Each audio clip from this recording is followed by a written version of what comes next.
Donc, le fait que tous les jours, tout le temps, on fait la bracha sur la terre d'Israël, dans le paquet Amazon, dans la deuxième partie du Birkat, de à la reste de l'Amazon, même si on n'était pas forcément sur la terre d'Israël pendant l'exil, ça veut dire que la terre d'Israël, on l'a toujours eue dans la symbolique. Donc, ce n'est pas la symbolique dans le sens symbole, c'est qu'il y a une terre d'Israël physique, il y a une terre d'Israël spirituelle. La terre d'Israël spirituelle, on l'a eue une fois et on l'a toujours eue. On la terre d'Israël physiquement, donc ce qui fait le vortex, ce qui matérialise euh, la terre d'Israël en bas, ça on l'a perdu ou pas, on va dire, la ville Netflix et l'iPhone. Donc Netflix, on a eu l'école une fois pour toutes. L'iPhone, on l'a perdu des fois on l'a gagné. Mais la bracha sur la terre d'Israël, on l'a fait sur cette fameuse terre spirituellement qu'on a gagnée une fois. Okay, donc, si on veut, le point de départ du cours qu'on a fait, et le point de départ de ce combat pour Abraham, le Ham Israël, d'avoir une terre, c'est pas une terre, on va dire, physique, c'est une dimension qu'on a acquis, qui est, on va dire, au centre de l'histoire du peuple juif et au centre de l'humanité. Le combat pour Jérusalem, la terre, les croisés, les Arabes, voilà. Donc, c'est quoi cette fameuse terre qui, euh, on va dire, qui attire toutes les attentions, toutes les. C'est quoi qu'est-ce qu'elle représente? C'est quoi? Donc, dans le Mahamar, comme on a dit, de Ekev, l'Admorazaken, il explique que cette terre-là, en fait, si on veut résumer, euh, c'est. Alors, je veux dire un mot, je ne sais pas si c'est l'hymne à l'amour. Que ça veut dire? C'est-à-dire que Abraham, Abraham Avinu, c'était un intuitif, il a, c'était un artiste, pas des violons, pas du piano, pas des apicultures. Il a pas inventé le violon, parce que le violon, c'est un instrument magnifique, mais il y a un homme qui a un jour qui a découvert les cordes, machin. C'est un homme qui a eu l'inspiration du violon, du piano, de l'apiculture, ou je sais pas quoi, des maths, ou voilà, ou de la langue. Il y a des gens qui ont découvert, comme ils ont découvert le feu. Abraham, c'était un intuitif de la divinité. Il a Clayot Yoetzot, on dit, ses reins l'ont inspiré. Il a découvert le sens profond pour lequel le monde a été créé, en relation avec le Créateur. Il a découvert qu'il y avait un Créateur. C'est un artiste de Dieu. Ohava, Abraham Ohava. Et donc, il a suivi ce chemin-là, qui est, on va dire, l'art le plus profond, c'est de comprendre pourquoi on a été créé et d'aller vers l'objectif de la création du monde. Ce que tous les humains devraient découvrir si on était un tout petit peu objectif et pas égoïste.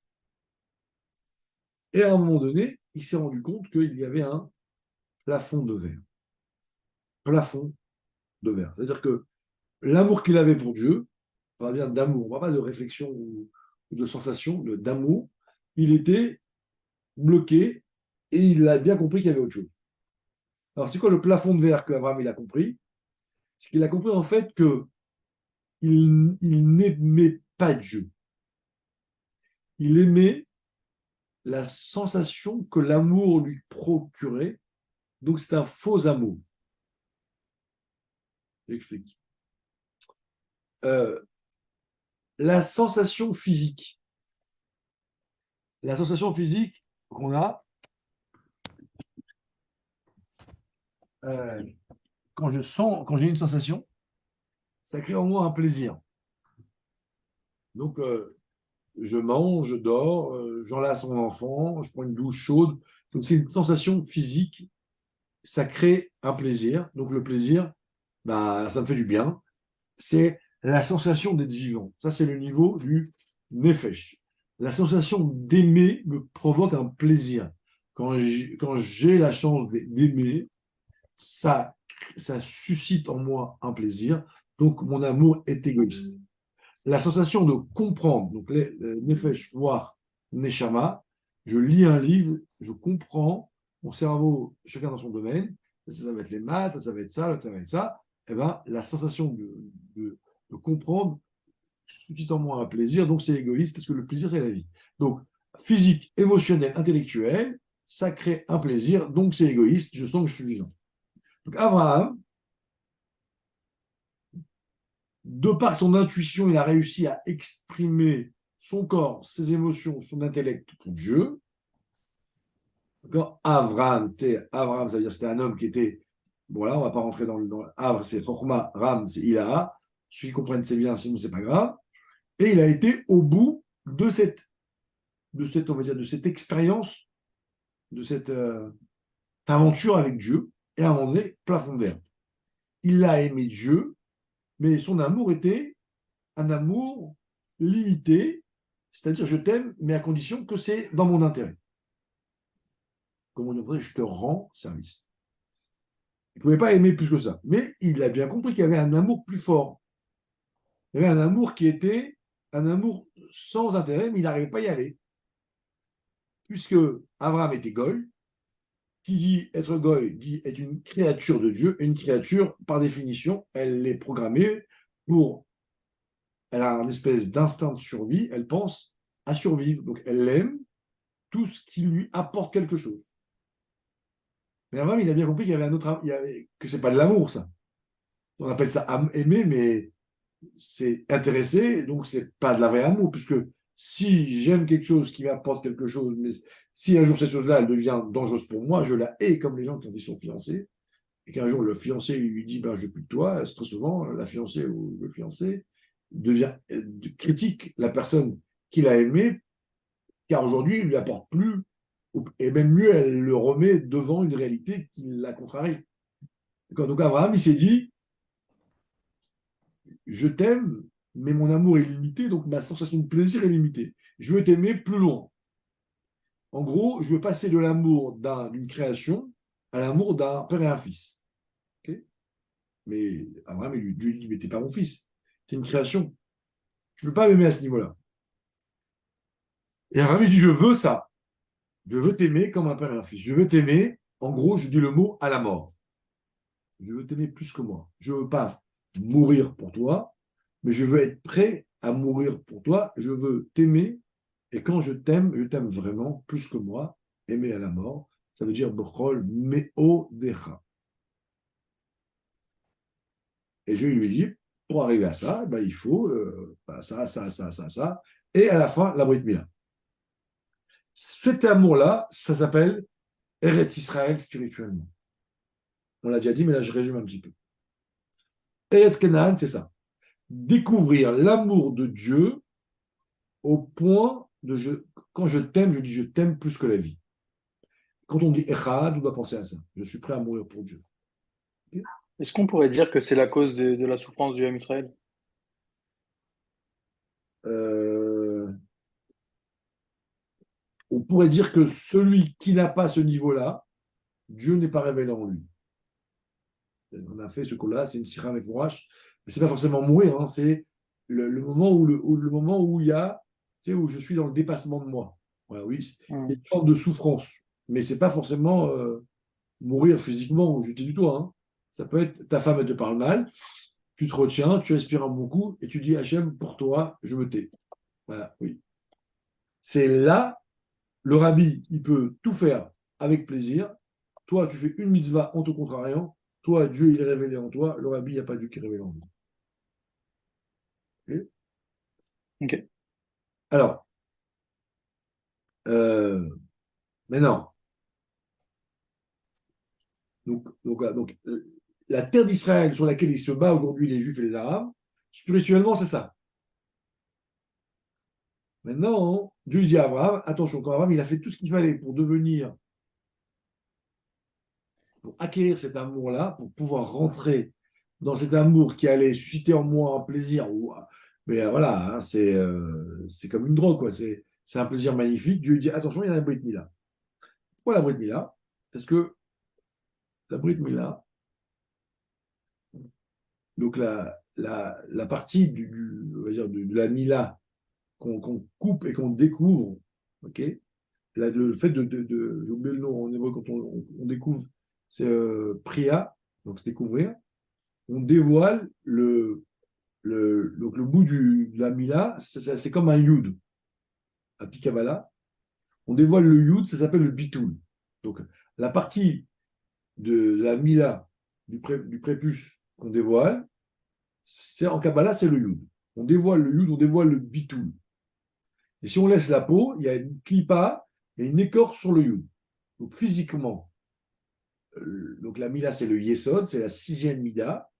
Le bout de la Mila, c'est un Yud qui a une clipa, qui a une écorce. Donc qu'est-ce que ça veut dire concrètement?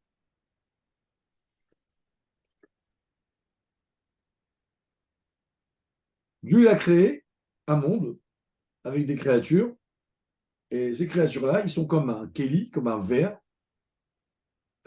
en verre épais, dans lequel ils peuvent recevoir de l'eau chaude à une certaine température.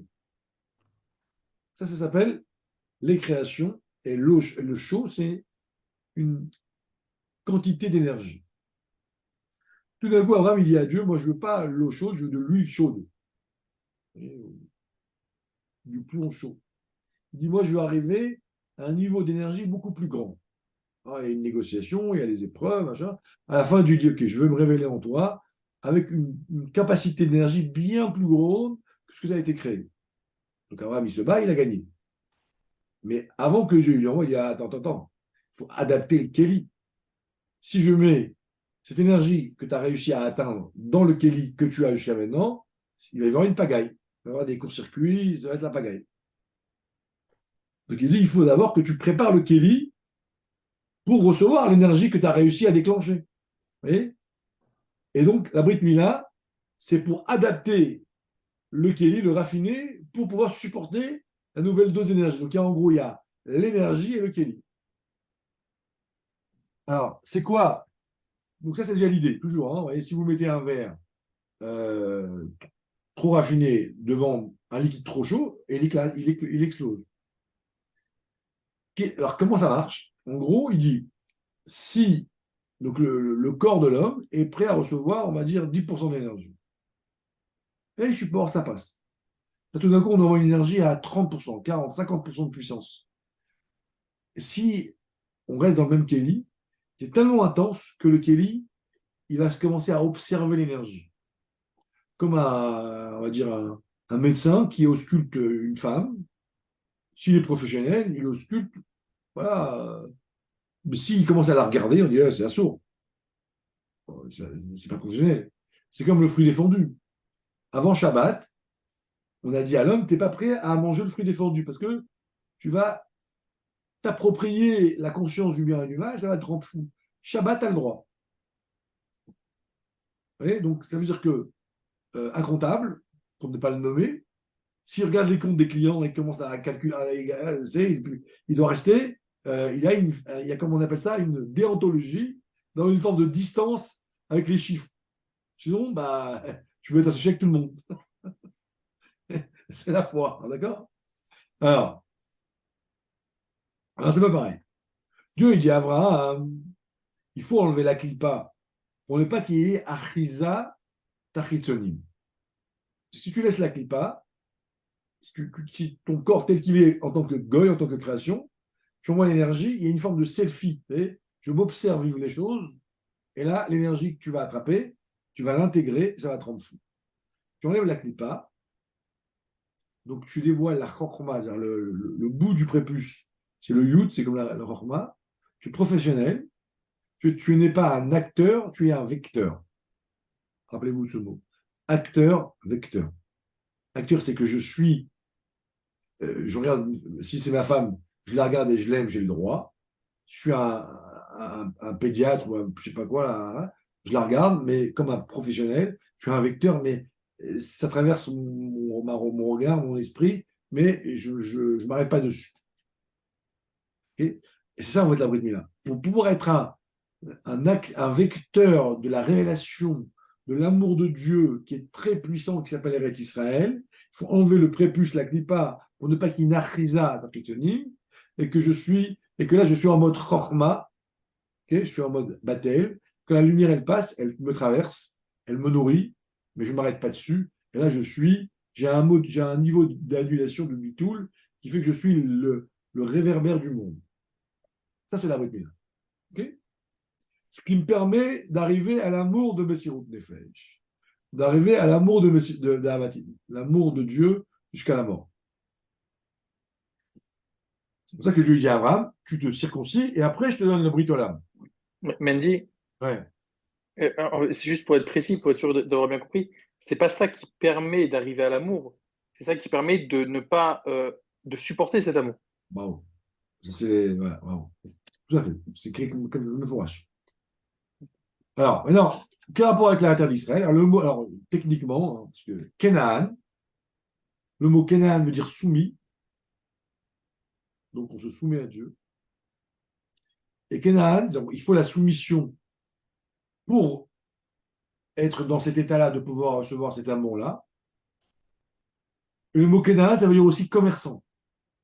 Et dans le mot commerçant, donc je vous amène la technique du Zohar ou de la Kabbale pour arriver à ça. Commerçant, ça veut dire passer un objet d'une propriété à l'autre, Vecteur. kinyan, ou par l'argent, kesef. Okay, il y a deux manières d'acquérir un objet. Soit je le prends, soit je te donne l'argent, même si j'ai toi, je l'acquis.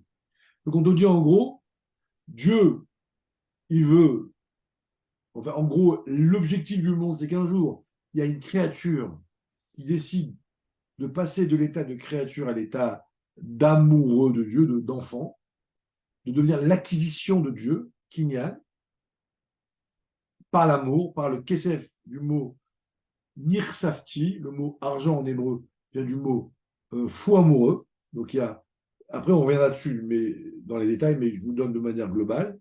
Donc Dieu dit connaît Akol, Dieu il acquiert tout, kinyan, et comment on acquiert quelqu'un par l'amour.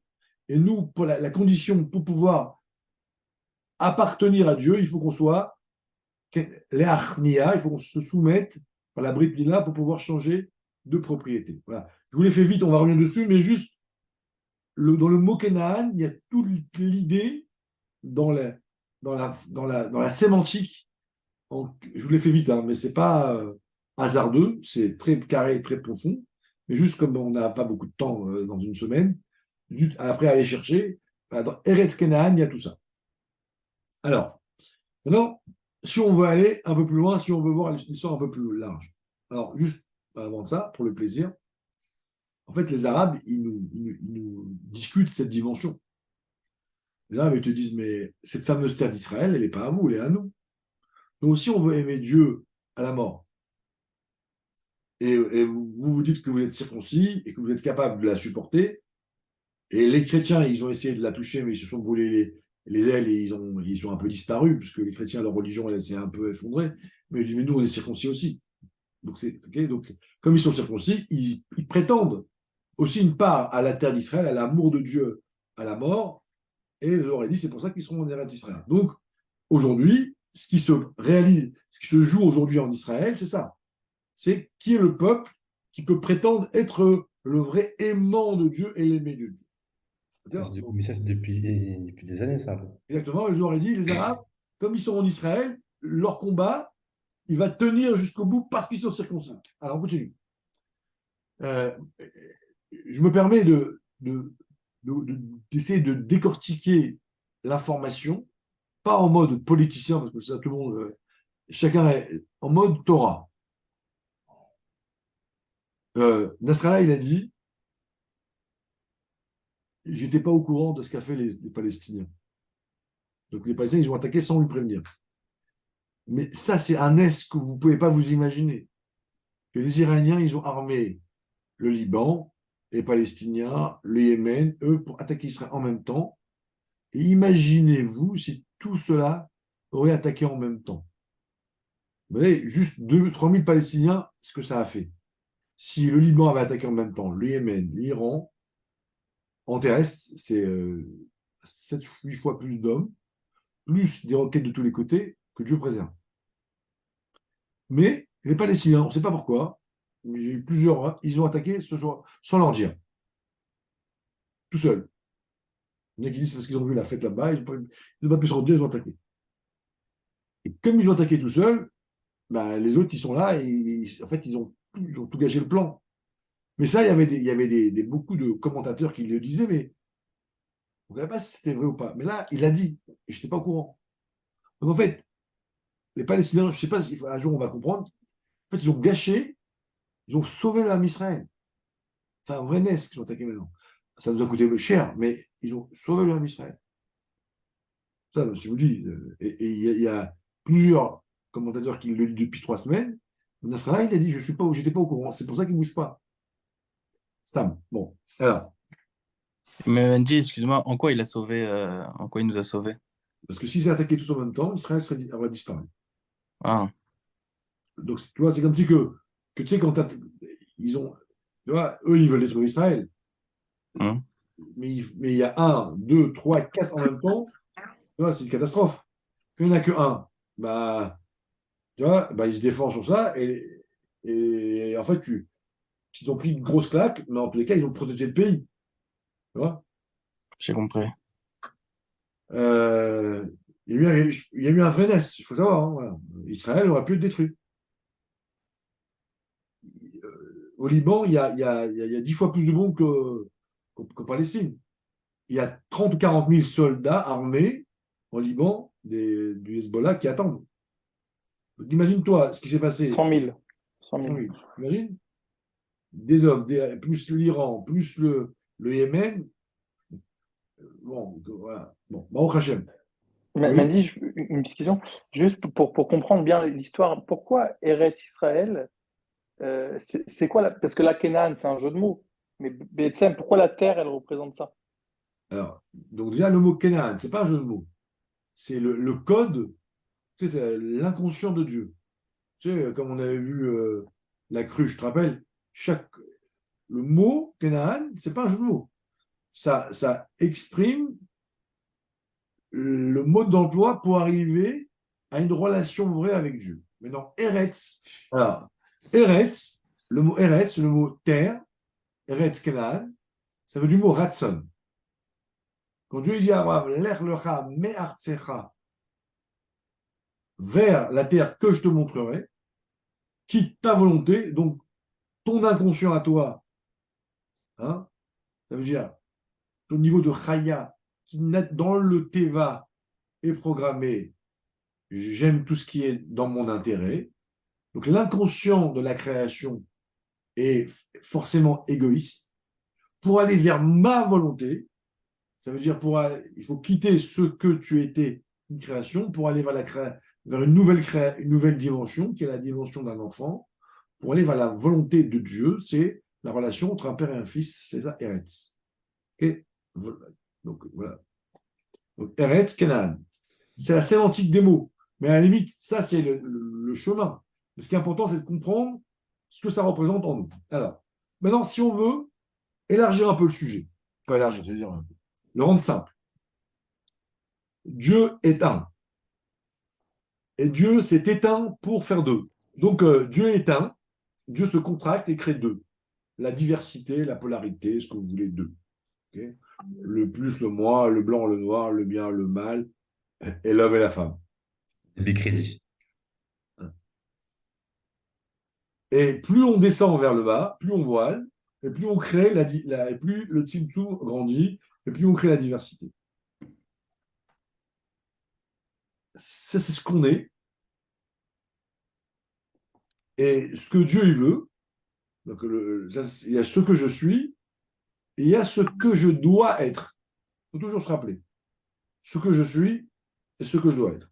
Donc je suis diversité à un point, on va dire, à 12-13 ans, on arrive à un certain point de diversité où j'affirme mon tempérament, mon caractère vis-à-vis de mes parents, de mes frères et sœurs, vis-à-vis de Dieu. Et là, on te dit, à toi de travailler pour revenir vers le dévoilement de Dieu, donc vers l'unité de Dieu. Ce que je vous dis là, c'est l'étoile du berger de notre vie. La référence. Je suis quelque chose et je vais vers autre chose. Si dans votre vie, vous êtes obsédé par le kavod, par les vexations, par ma place, c'est que vous êtes pris pour Dieu et vous augmentez le tzimtzum. Vous continuez à vous éloigner de Dieu en essayant de vous affirmer et que vous avez oublié que en fait, vous êtes là dans un but précis. Ok. Ah. J'ai beaucoup d'élèves qui sont devenus présidents de Choule. Il y en a, il m'a dit, je suis en train de gérer les égos des rabbins et des chazan et des présidents. Parce qu'il essaie de faire... Et quand je l'ai connu, il était anti-religieux. Alors, il me dit, bon, gérer les égos. Voilà. Donc, rappelez-vous, votre nature, votre instinct, votre tendance naturelle très puissante vous pousse à vouloir vous affirmer, c'est ce que vous êtes. Mais la raison pour laquelle vous avez été créé, c'est d'aller à contre-courant et d'aller contre cette nature qui vous anime et qui vous mine pour aller vers l'unité. Comme le dit, je ne sais plus quel Ramenef Oterfas, quand on voit un courant, si on veut trouver des poissons vivants, c'est des poissons qui vont à contre-courant. Un poisson qui suit le courant, c'est un poisson mort.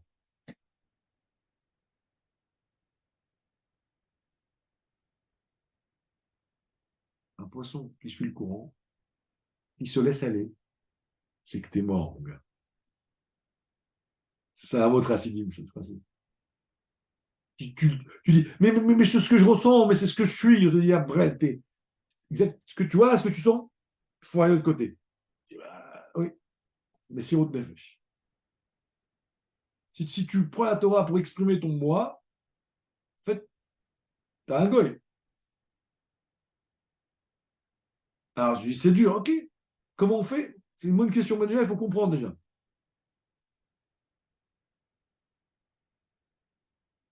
Un jour, Ramenef Outerfas, il faut lire sa vie, hein, c'est quand même un homme intéressant. Il a dit, tu sais où est l'Etzéhara? Où il est? Il est dans l'endroit où tu l'attends le moins. C'est des mots, waouh. Quand tu es sûr de toi et que tu as tes arguments et que tu parles et que tu es convaincant et convaincu que tu peux faire une dracha à ta femme pour expliquer comment tu as raison, Sarah, il est là-bas. Bah, où toi, tu maîtrises la vérité, quoi. Avec toutes les émotions, toute la réflexion, toute la conviction que tu as. On te dit, l'employé de Sarah, il est là-bas planqué dans cette conviction. Et Ramenef Outerfas, il a une vie terrible. Hein. Et un jour, il a sauvé des milliers de juifs de Russie après la guerre en leur trouvant des passeports polonais. Parce que les Polonais qui ont été déplacés pendant la guerre, ils ont pu retourner en Pologne après la guerre. Et les juifs qui voulaient fuir la Russie, ils ont fait des faux passeports polonais, parce que la Russie était dangereuse pour les juifs. Et Menef Outerfas, il a réussi à trouver des dizaines de passeports. Et un jour, il croise un ami et il lui raconte, il dit, j'ai risqué ma vie parce que c'était très dangereux. Il dit, j'ai sauvé tant et tant de juifs. J'ai sauvé la vie de gens de juifs. Et à la fin, il lui dit, voilà, et demain, il me reste un passeport et je m'en vais demain en Pologne avec ce passeport. Mon ami lui dit, je ne savais pas que dans le Messirut Nefesh, il y avait une limite. Alors, bon, il n'a pas eu de... Il n'a pas discuté, il a compris, là, bon. Il a donné son passeport à un autre juif. 10 ans de Sibérie, il a pris. On n'est pas à ce niveau, mais c'est intéressant. Alors, donc en vérité, si vous voulez, pourquoi je viens sur Terre? Quel est mon but sur Terre? Dieu, il m'a créé, il m'a enlevé la conscience de lui en créant le voile, en créant le libre arbitre. Et il me dit, reviens vers moi comme le saumon, okay, qui va contre le courant et qui saute. D'accord. Et et je dois monter jusqu'à la limite de la création. C'est-à-dire, j'aime Dieu par intérêt, et quand je suis juif, j'aime Dieu jusqu'à la mort. B'chol meodecha. Et là, je suis dans l'essence de la création du monde. C'est ça le but. Dieu, toute la création du monde, elle s'arrête là. Voilà. Je suis créé pour me rappeler qu'il y a un Dieu, pour développer en moi son amour, et pour l'aimer plus que tout, et pour ressentir ça. J'ai résumé votre raison d'existence. Les couches que vous achetez pour votre bébé, le lait que vous achetez pour votre bébé, et le loyer que vous payez, les factures, les vexations, les ascenseurs, les amendes, les bagarres avec votre femme, tout ça, c'est que pour ça. Alors, et nous, on croit que je crée ma vie et de temps en temps, je pense à Dieu. Mais en réalité, c'est l'inverse. Tout ça, c'est pour Dieu. Mais Dieu, il me laisse le choix de faire ce cheminement-là. Et il y a 2 mois, j'aurais eu du mal à vous l'expliquer. Mais aujourd'hui, on le voit avec Israël. Que tout d'un coup, tout le monde aime Dieu jusqu'à la mort. On est prêt vous voyez, on le ressent, on le vit, ça. Mais là, regardez. Et je finirai avec ça. C'est marqué Ve'ahavta et Hashem Elokecha b'chol levavcha ufchol nafshecha ufchol meodecha. On te dit quoi? On te dit, un homme, naturellement, il s'aime lui-même. L'amour que j'ai pour moi n'a pas besoin d'être enseigné, c'est intuitif. Même si je n'ai pas la sensation de m'aimer, mais je m'aime, puisque tout ce que je fais, c'est pour moi. Et quand j'aime un étranger, comme ma femme, mes enfants, le fait que j'aime autre chose que moi, le fait que l'amour me transperce, me traverse, d'un coup, je sens l'amour. Vous voyez, donc c'est beau. Okay, c'est beau d'aimer. Maintenant, la Torah, elle te dit, tu sais, ce serait bien d'aimer Dieu. Ah bon, aimer Dieu, mais c'est qui celui-là? Ah, ton créateur. Oui, c'est abstrait, c'est pour les kabbalistes. Pas du tout. Pour aimer autre chose que soi, il faut méditer. C'est marqué, on ne peut pas aimer Dieu si on ne médite pas. Impossible. La crainte, on peut, mais pas l'amour. En vérité, on te dit, dorénavant, tous les jours, tu vas penser à Dieu pour éveiller en toi l'amour de Dieu. Okay, si vous ne pensez pas à Dieu, vous ne pouvez pas l'aimer. Shema Israël, c'est méditer. Ah, je dis, mais d'accord, ok, et comment je fais pour. C'est quoi le mot d'emploi, hein, n'est-ce pas, quand vous faites ça en Talmud Torah ou à des gens qui sont complètement à côté, aimer Dieu, hein, comment tu fais? On te dit, bah, c'est simple. Tu réfléchis tout ce que Dieu fait pour toi. Tu te donnes ta femme, tes enfants, ton cœur, tu vas aux toilettes, à Shayatsa. Voilà. Et des fois dans la vie, on se rend compte, quoi. Tu médites à tout ce qu'il te donne et on est fan des gens qui sont incroyables. Et ben on va être fan de Dieu. Même l'âme animale, elle est fan d'un riche, elle est fan d'un artiste. Et ben, si Dieu te rend compte tout ce qu'il fait pour toi, ben ton âme animale, elle va dire, eh ben, moi, j'aime les choses qui sont intéressantes, intéressées. Dieu, si réellement il fait tout ça pour moi, il est intéressant, donc je l'aime.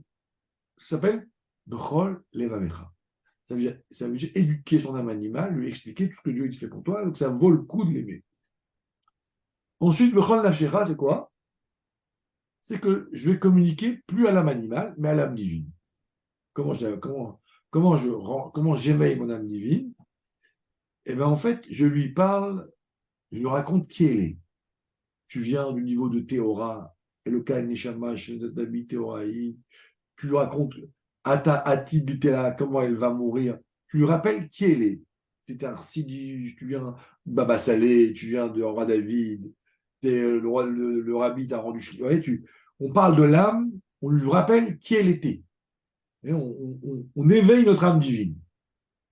On lui dit qu'il vient d'un niveau très très élevé, Eloka, Théora, ça veut dire très élevé. On lui dit comment. Vous voyez, on essaye de la. Au côté, les Nigounim, vous voyez, on voit les soldats en train de chanter, en train de se battre. Mais si route des flèches, tout d'un coup, elle se réveille. Et là, ça réveille en nous, Bechol Nafshecha. L'âme, elle se réveille. Et quand l'âme, elle se réveille, elle a envie de mourir. Parce que l'âme divine, elle s'en fout de la vie. Il n'y a plus d'Abana. C'est ça, ça c'est Rol Nafshecha. Quand tu éveilles ton âme divine, sa nature de l'âme divine, c'est pas comme l'âme animale qui veut ça rester en bas parce que c'est une création. Elle veut monter et retourner vers Dieu.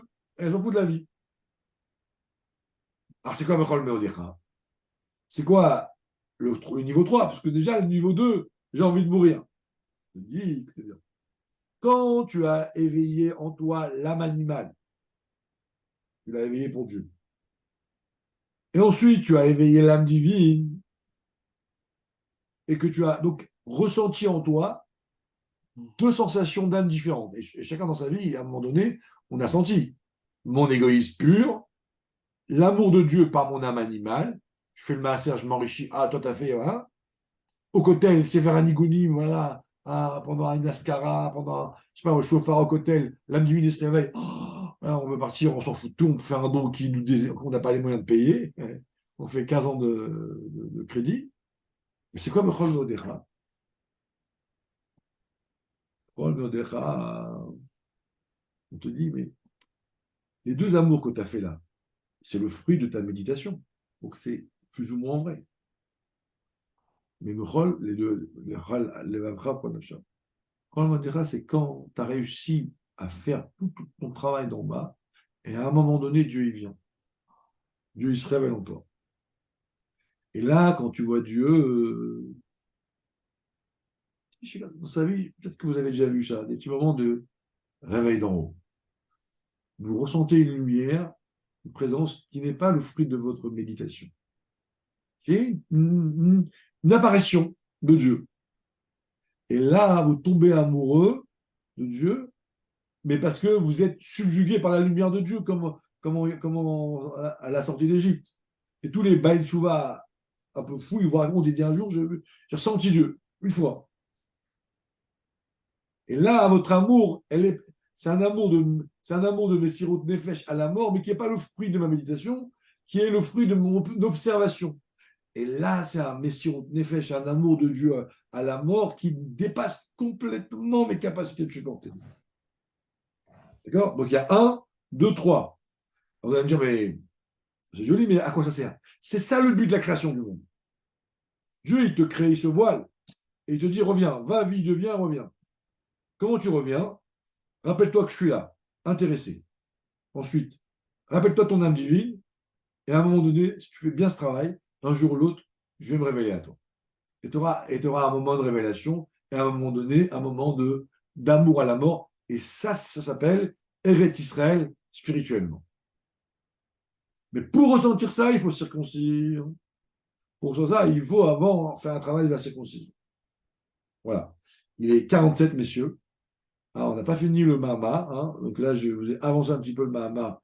Je répète, Ekev dans Devarim. Et si je veux, on fera la suite la semaine prochaine, sauf si vous avez des questions. Tu peux expliquer le dernier truc que tu as dit sur le revient en 1, Va 2, qui 3? devient, donc ça c'est la création de l'homme, et il te dit Mhm. reviens. Reviens, c'est